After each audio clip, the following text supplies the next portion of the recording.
Boa noite, queridos irmãos.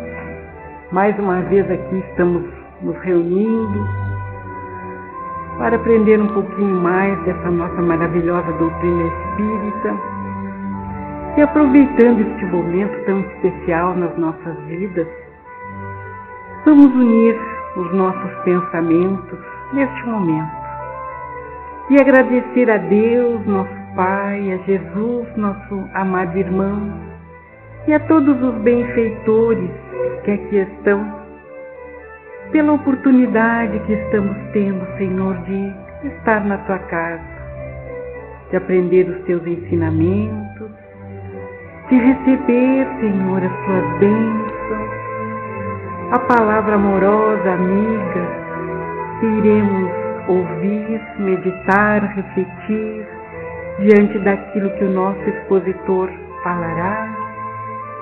Possamos todos nós nos deixar envolver por essas vibrações, nos recarregar de energia, Senhor, porque precisamos tanto que nós possamos, da melhor maneira, aproveitar estes momentos e, ao sairmos daqui, levarmos junto a nós todas essas benfeitorias, estas energias, estes fluidos salutares, para darmos seguimento à nossa caminhada. Abençoa a nossa noite de palestra, muita paz, muita luz, abençoando o nosso palestrante, e que assim seja. Boa noite a todos. O tema que nós trouxemos na noite de hoje, que se chama A Farmácia da Natureza, tem por base o capítulo As Erzumin do livro Saúde, de João Nunes Maia, pelo Espírito Milanês. Joana de Ângeles, através da psicografia de Divaldo Franco, fez o seguinte comentário a respeito deste livro. O problema da saúde é de vital importância, por dependerem, de certo modo, os vários quesitos da felicidade, da vigência desse precioso concurso. Ou seja, ela coloca que a felicidade depende da saúde. O que é felicidade? O conceito de felicidade diz que felicidade é uma sensação de bem-estar e contentamento que pode ocorrer por diversos motivos. Quer dizer, é mais difícil ter sensação de bem-estar sem saúde, embora seja possível. Outro conceito diz que felicidade é um momento durável de satisfação, onde o indivíduo se sente plenamente feliz e realizado. Um momento em que não há nenhum tipo de sofrimento. Ou seja, se alguém tem algum sofrimento, por exemplo, porque a sua saúde não está em dia, também terá mais dificuldade para perceber a felicidade nas pequenas coisas. Continua Joana de Ângeles. Entendamos, porém, a saúde como sendo um conjunto de condições que decorre do equilíbrio físico e psicológico, do bem-estar social e econômico, mas, sobretudo, da harmonia interior em face da visão espírita da vida.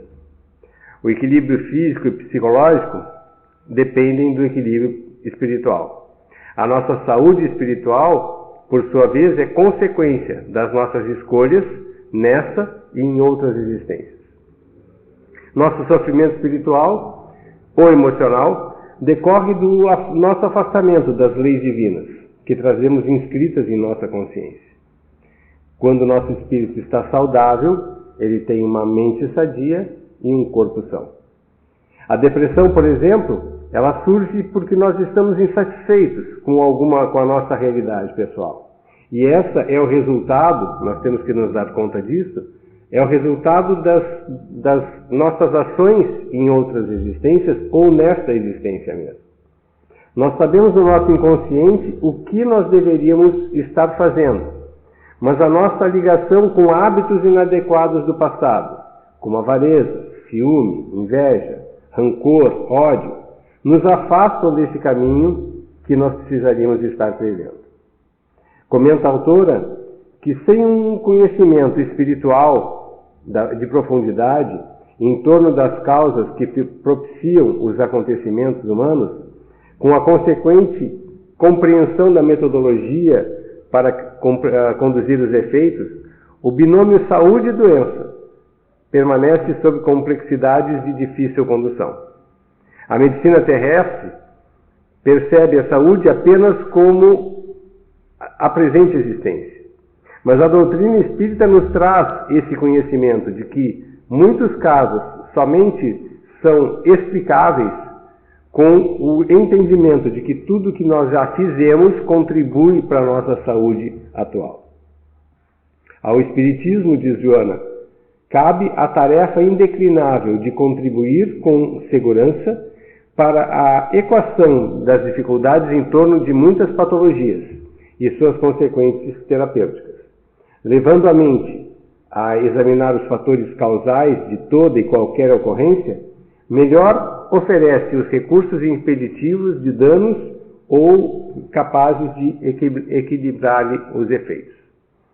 O livro fala da saúde, que surge pela prática das virtudes que devemos desenvolver, missão intrínseca de cada ser humano encarnado, e das doenças que surgem pela dificuldade de nos libertarmos dos nossos defeitos.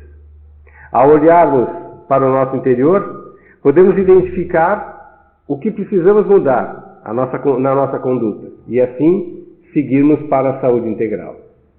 No capítulo As Ervas e o Homem, Miramês inicia dizendo que não podemos falar do homem saudável sem lembrar das ervas, coadjuvantes naturais da manutenção da vida, cujo energismo é de proficiente valor para o equilíbrio orgânico e mesmo psíquico, quando eles estão ainda carentes de vigor.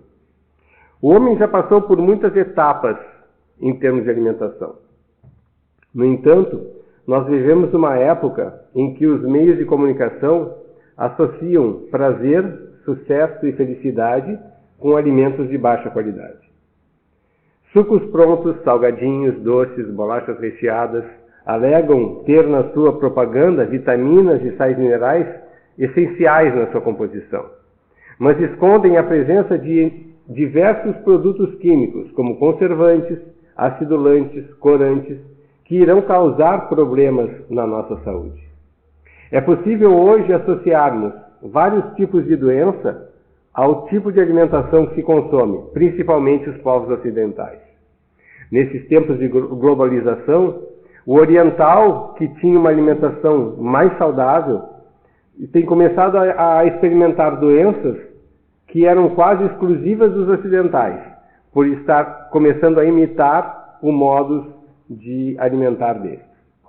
Hipócrates, pai da medicina, na antiga Grécia, disse a seguinte frase: que seu remédio seja seu alimento, que seu alimento seja o seu remédio. Ou seja, boa parte das pessoas adoece porque come mal. Miramês citou as ervas como coadjuvantes naturais. Podemos considerar, nesse caso, todos os produtos de origem vegetal, não industrializados. O uso de vegetais, legumes e frutas é fundamental para o bom funcionamento do ser humano. A falta destes na alimentação está na origem de diversas doenças, devido à falta de nutrientes essenciais que eles possuem.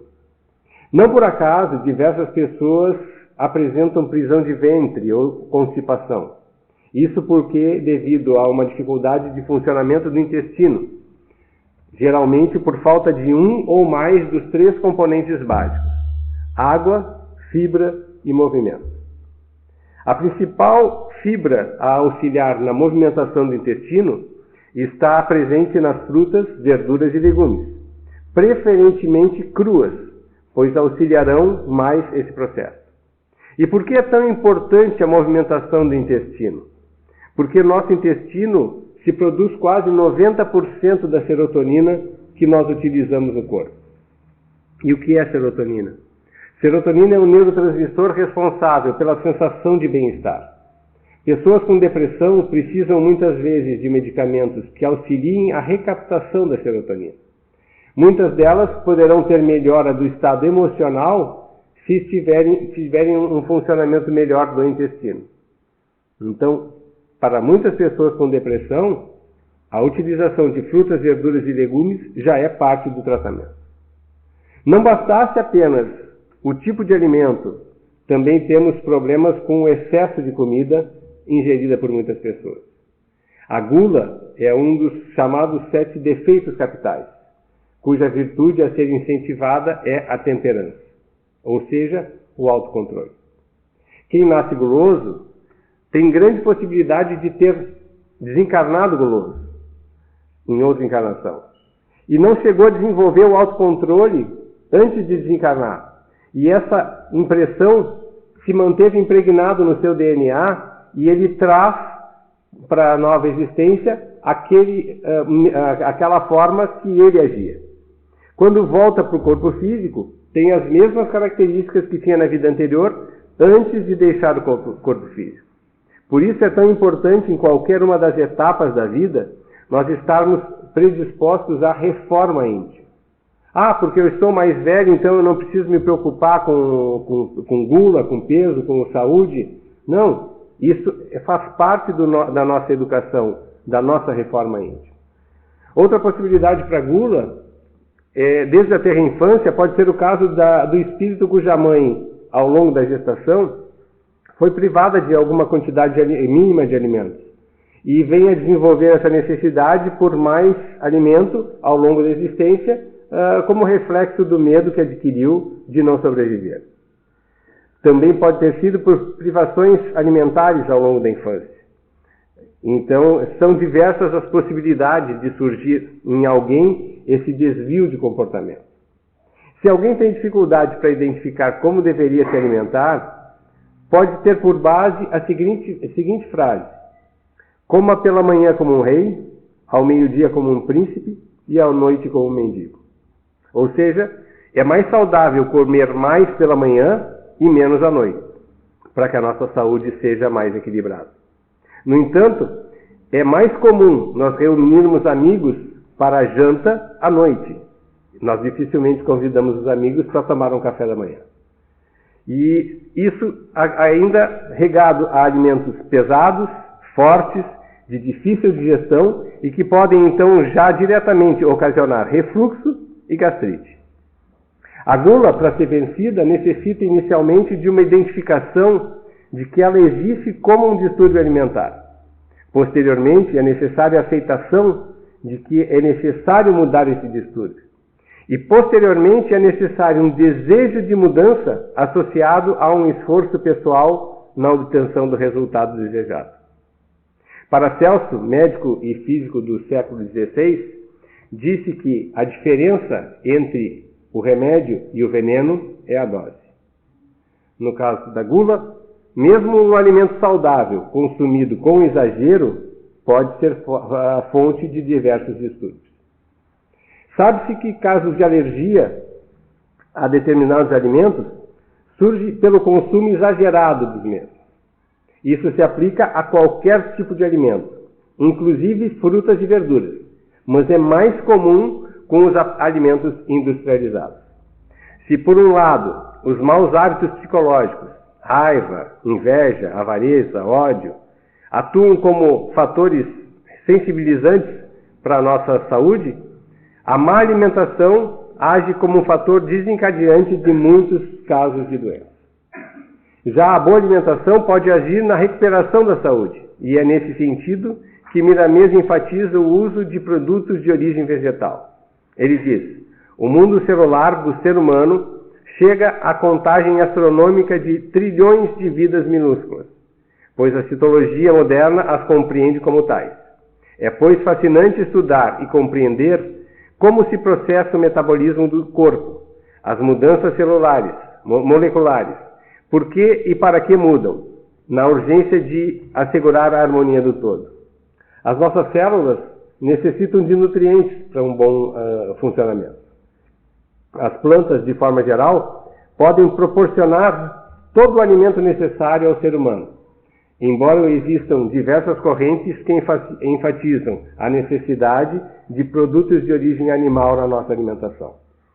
Sem entrar no mérito dessa polêmica, Acredito que é uma questão de foro íntimo a forma como cada pessoa se alimenta, e devem ser respeitadas as escolhas de cada um.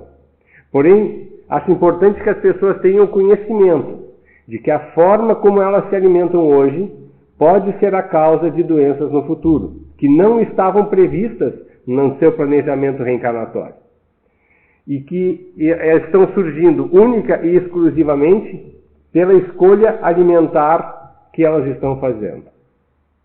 Chico Xavier disse que nós temos a opção de escolher os nossos atos, mas nós somos escravos das consequências deles. A indústria alimentícia, na tentativa de ganhar cada vez mais consumidores, investe na pesquisa de produtos saborosos em termos de paladar, mas questionáveis em termos de saúde. Como o objetivo é o ganho financeiro, não estão preocupadas com possíveis distúrbios de saúde que seus consumidores possam ter no futuro. Existem diversos estudos científicos apontando os alimentos industrializados como causa de doenças degenerativas, como câncer, diabetes e problemas cardiovasculares. O livro Como Não Morrer, que analisa centenas de estudos científicos, identifica que essas doenças aparecem mais em pessoas que consomem produtos de origem animal do que nas pessoas que se alimentam exclusivamente de vegetais. A energia que circula no sistema neuropsíquico do corpo é viva, percorrendo todos os filamentos sensíveis do organismo, levando a mensagem distribuída pelo comando central que se instalou no quartel-general, no topo craniano, como luz que se manifesta integrada na luz maior que é Deus. Assim como o nosso corpo vivo, tudo no universo é composto de energia. O que diferencia os diferentes corpos é a informação que os diversos átomos, para que os diversos átomos se agreguem e formem um determinado material. Quando meditamos, além de auxiliarmos no equilíbrio físico do corpo, ao tornarmos a nossa respiração mais tranquila, ajudamos o sistema cardiovascular e nos predispomos para o nosso corpo receber energias sutis. E aí o autor explica: existem subquartéis espraiados pelo corpo espiritual, interligados ao corpo físico, que são os centros de força ou chakras, fortemente ajustados às glândulas endócrinas, e destas ao todo celular, obedecendo ao comando da divina força do espírito. Esses chakras, ou centros de força, canalizam a energia cósmica que auxilia no equilíbrio energético do corpo, para cada uma dessas glândulas. Quando as nossas emoções estão desequilibradas, esses chakras são afetados no seu funcionamento, abrindo-os em demasia ou bloqueando-os, prejudicando o funcionamento das glândulas.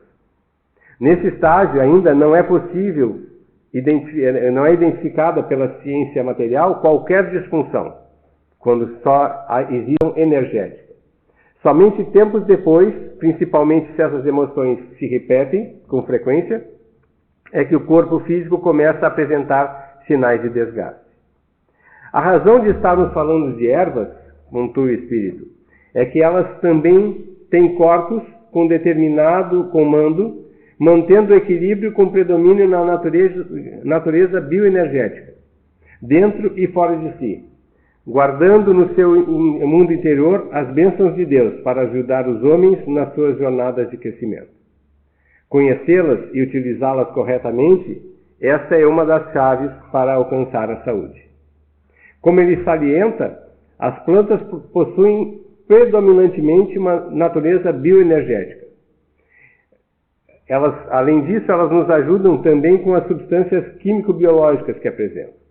Essa ajuda pode ser percebida pela ingestão do alimento, pela inalação do aroma que a planta disponibiliza no ambiente, pela aplicação das suas partes, folhas, flores e raízes, sobre o corpo, como através de pomadas ou cremes.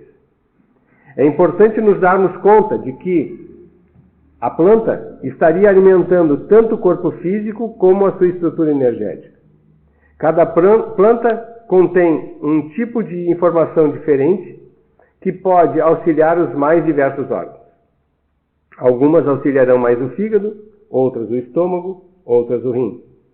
Quando fazemos um tratamento espiritual, é indicado o uso da água fluidificada, nós sabemos que a espiritualidade, através dos espíritos amigos, utilizam-se dessa água para colocar nela os recursos fluídicos necessários para o equilíbrio daquela pessoa.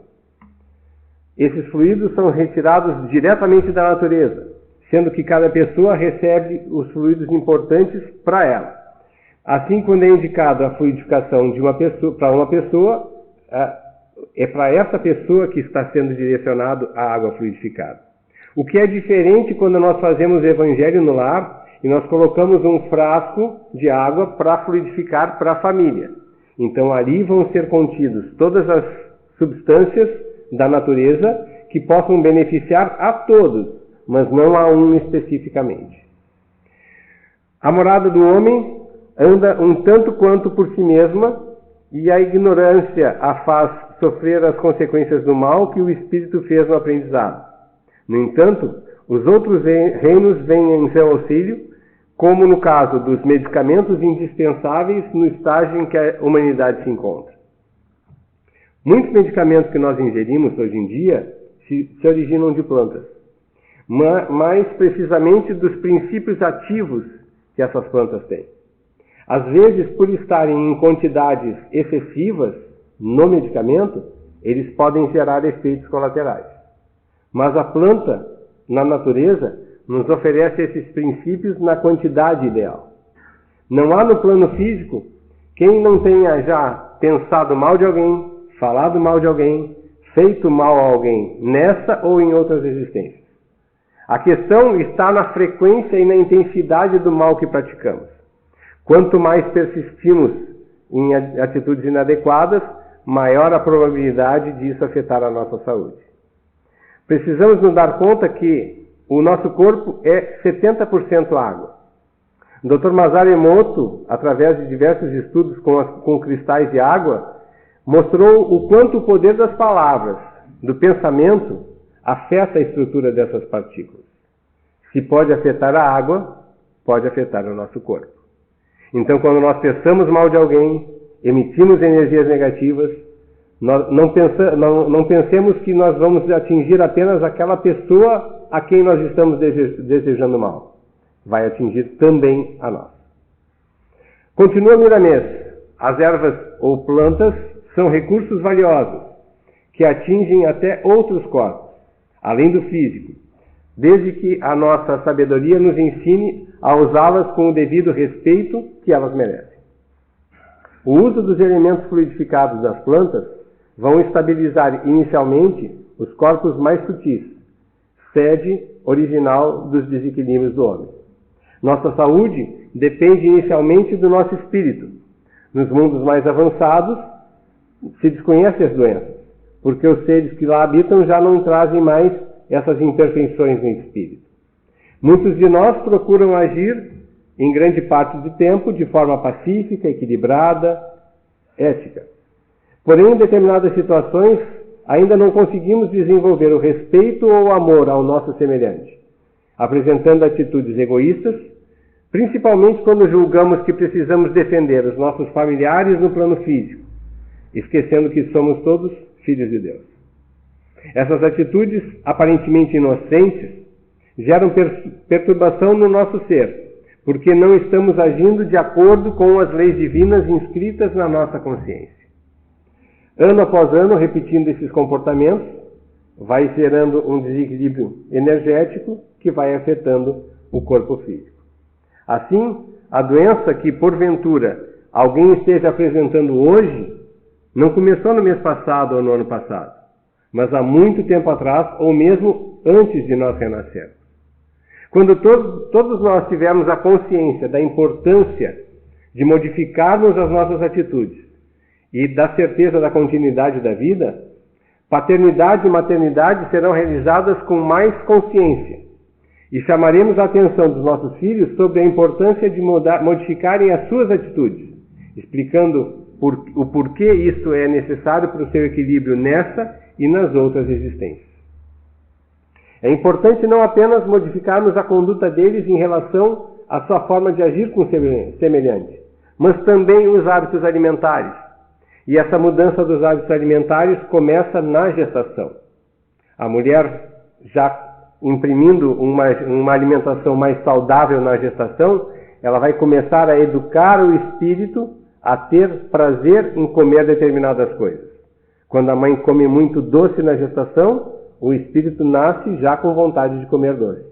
Quando a mãe come muita verdura na gestação, o espírito tem a possibilidade, se ele não teve o ensinamento em vidas passadas, de consumir mais esses vegetais. É importante não apenas... todo hábito necessita ser modificado poucas vezes para ser incorporado. Uma criança que aprende a tomar refrigerante em vez de água será um adulto que toma refrigerante.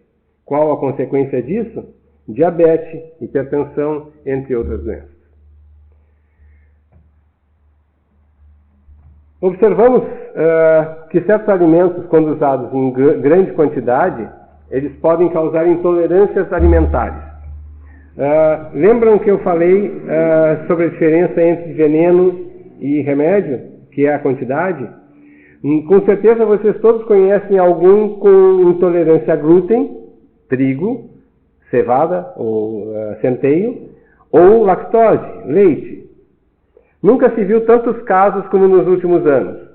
E isso é consequência da forma como os nossos alimentos estão sendo processados e do consumo, do excesso de alimentos contendo leite e trigo que nós estamos consumindo. Vejamos o parágrafo seguinte. Não existem árvores que não sejam benfeitoras, nem ervas que não sejam curativas. Deus as colocou no jardim da terra para que os homens as descobrissem como alimentos e remédios, além de se servirem de instrumento para a renovação da atmosfera que beneficia a todos. O trigo é um cereal da natureza, certo? Não está em contradição o que o Espírito escreveu quando se observa que a questão da intolerância ao glúten? A questão do glúten hoje está na forma de produção. Boa parte do trigo que está sendo utilizado é de sementes transgênicas, o que aumentou muito a quantidade de glúten no trigo. Então, quando nós comemos um pãozinho hoje, é muito diferente de um pãozinho de 50 anos atrás. Porque ele vai ter muito mais glúten. E, consequentemente, mais pessoas vão estar se sensibilizando com essa quantidade muito grande de glúten. Assim, comer com moderação será sempre uma escolha saudável para o nosso corpo. Consumir alimentos orgânicos, vegetais sem agrotóxicos na sua produção, é ainda mais.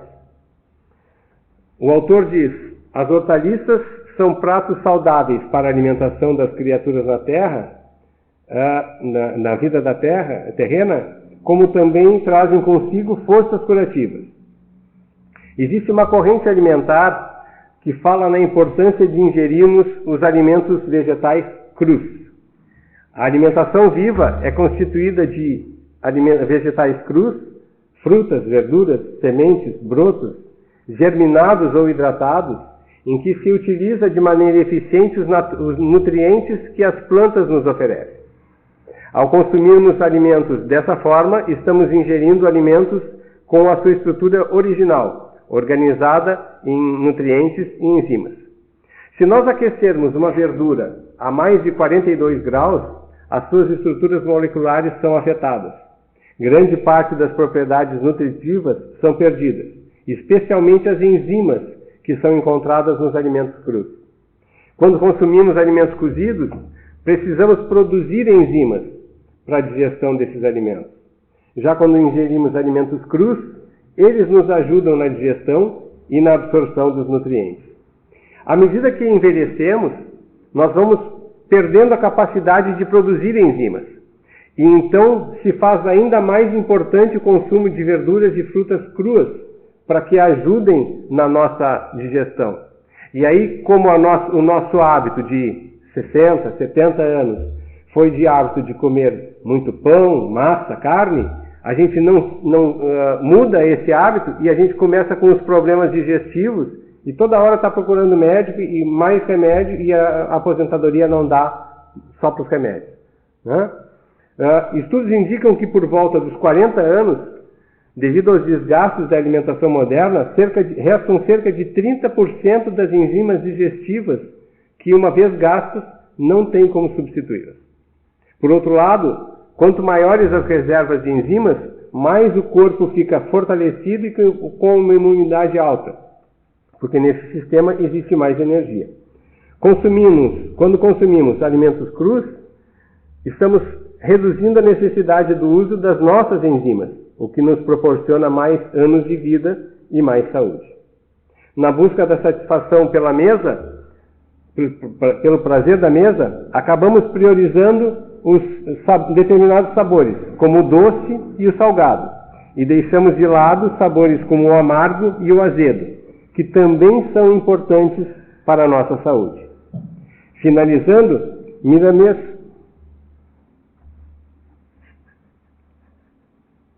problema técnico.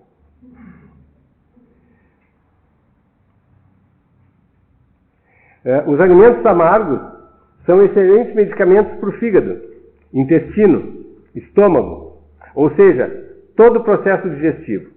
Alimentos com sabor amargo são importantes serem ingeridos então crus, como rúcula, repolho, acelga, chicória, radite, espinafre, dente de leão. São plantas que vão estimular muito a parte do sistema digestivo. Já o limão, de sabor azedo, quando ingerido com água morna, sem açúcar, em jejum, é um excelente medicamento para o estômago. Muitas vezes acaba substituindo até mesmo a necessidade do omeprazol, mas porque ele alcaliniza o estômago. Ele tem um pH mais alto do que o ácido clorídrico do estômago, então ele deixa o pH do estômago mais alcalino. Porém, há pessoas que não se sentem bem com limão, então podem tentar consumir outros alimentos azedos, também sem açúcar, como abacaxi, laranja, tomate, morango. Como vimos, é tarefa dos pais educar as crianças a comer salada, não apenas salada de maionese, mas principalmente os alimentos vegetais crus. Só que os pais devem começar por esse hábito em casa. É muito difícil para uma criança entender que os pais podem tomar refrigerante e comer carne, e eles precisam tomar suco e comer salada. Então, nós temos que começar a fazer essa mudança como pais, como avós, conosco, para estimular os nossos filhos e os nossos netos. Finalizando, Miramês lembra que a cozinha é um lugar sagrado, tanto quanto os momentos das refeições. Os assuntos inferiores não devem ser ventilados nesses lugares, nem nessa hora do repasto, pois o alimento fica magnetizado pelos sentimentos do cozinheiro, assim como recebe as cargas magnéticas do que cada um pensa e sente no momento em que se alimenta. Falamos há pouco que 70% do nosso corpo é água, e o quanto a água, as palavras e os pensamentos influenciam na água. Então, considerando que os alimentos também são compostos em grande parte de água, se ao estarmos preparando nossos alimentos, nós estamos às vezes a gente está preparando a comida por necessidade, mas eu detesto preparar comida. E aí eu estou emitindo energias ruins para aquela comida. E não por acaso, talvez ela faça mal para algumas pessoas que sejam mais sensíveis. Da mesma forma, quando nós estamos nos alimentando, nós estamos impregnando o alimento com a nossa energia. Então, temos que cuidar, né? Antigamente nós tínhamos, as famílias tinham o hábito de orar antes de almoçar, antes de fazer uma refeição. Esse hábito praticamente se perdeu, né? Talvez alguns de vocês ainda façam, mas praticamente se perdeu. E isso tinha uma significação, não simplesmente pelo fato de repetir palavras decoradas, mas pensando na energia que está se dando para o alimento que está se consumindo. O capítulo termina fazendo então a seguinte advertência: as árvores, amem todo mundo vegetal, que ele devolverá o amor que recebeu em saúde para a sua felicidade. Muito obrigado a todos, uma boa noite.